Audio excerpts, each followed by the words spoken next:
Hi friends, welcome to my channel. AP వాతావరణ శాఖ నుంచి వెదర్ రిపోర్ట్ అయితే వచ్చింది. సో ఏపీలో మనకు భిన్న వాతావరణం అయితే కనుక నెలకొనింది. పలు జిల్లాల్లో అక్కడక్కడ వర్షాలు పడుతున్నాయి, మరికొన్ని జిల్లాల్లో అయితే కనుక వడగాల్పులు అయితే వీస్తున్నాయి. సో దానికి సంబంధించిన అఫీషియల్ అప్డేట్ అయితే కనుక వచ్చిందనమాట. సో స్క్రీన్ మీద దాన్ని చూపించి మీకు చెప్పడం అయితే జరుగుతుంది. వీడియోని అయితే స్కిప్ చేయకుండా చివరి వరకు చూడండి. వీడియోలోని ఇన్ఫర్మేషన్ నచ్చితే ఛానల్ని సబ్స్క్రైబ్ చేసుకోండి. వీడియో యూస్ఫుల్ అనిపిస్తే కనుక మీ ఫ్రెండ్స్ అండ్ ఫ్యామిలీ మెంబర్స్కి మన వీడియోస్ని షేర్ చేసి నాకు సపోర్ట్ చేయండి. ఇక లేట్ చేయకుండా టాపిక్లోకి అయితే వెళ్ళిపోదాము.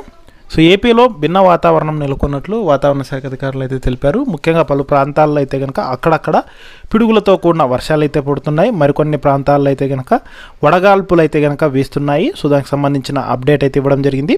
దక్షిణ కోస్తాంధ్రప్రదేశ్ మరియు దాని పరిసర ప్రాంతాలపై ఉన్న ఉపరితల ఆవర్తనము సగటు సముద్ర మట్టానికి 1.5 కిలోమీటర్ల నుండి 3.1 కిలోమీటర్ల ఎత్తు వరకు విస్తరించి ఉంది. ఇక మరట్వాడ నుండి దక్షిణ తమిళనాడు వరకు అంతర్గత కర్ణాటక మీదుగా ఉన్న ద్రోణి సగటు సముద్ర మట్టానికి 0.9 కిలోమీటర్ల ఎత్తులో విస్తరించి కొనసాగుతుంది. ఇక వీటి ఫలితంగానే ఏపీ రాష్ట్ర వ్యాప్తంగా రాగల 3 రోజుల సంబంధించి వాతావరణ శాఖ అధికారులు హెచ్చరికలు అయితే జారీ చేశారు.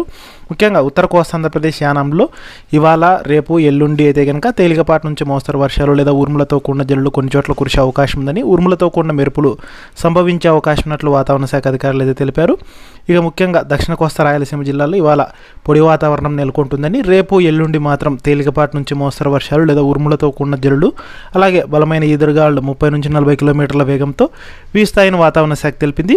ఇక వీటితో పాటు ముఖ్యంగా ఆదివారం రోజున 17 మండలాల్లో తీవ్ర వడగాల్పులు, 32 మండలాల్లో వడగాలులు వీచే అవకాశం ఉన్నట్లు విపత్తుల నిర్వహణ సంస్థ తెలిపింది. ఇక సోమవారం నుంచి 3 రోజుల పాటు ఉత్తరాంధ్రలో అక్కడక్కడ పిడుగులతో కూడిన వర్షాలు కురిసే అవకాశం ఉన్నట్లు వాతావరణ శాఖ అధికారులు హెచ్చరికలు అయితే జారీ చేశారు. సో దానికి సంబంధించిన అఫీషియల్ అప్డేట్స్ మీరు కూడా స్క్రీన్ మీద అయితే ఇంకా చూసుకోవచ్చు. సో ఇది ఫ్రెండ్స్ ఈ వీడియోలోని ఇన్ఫర్మేషన్. నచ్చితే ఛానల్ని సబ్స్క్రైబ్ అయితే చేసుకోండి.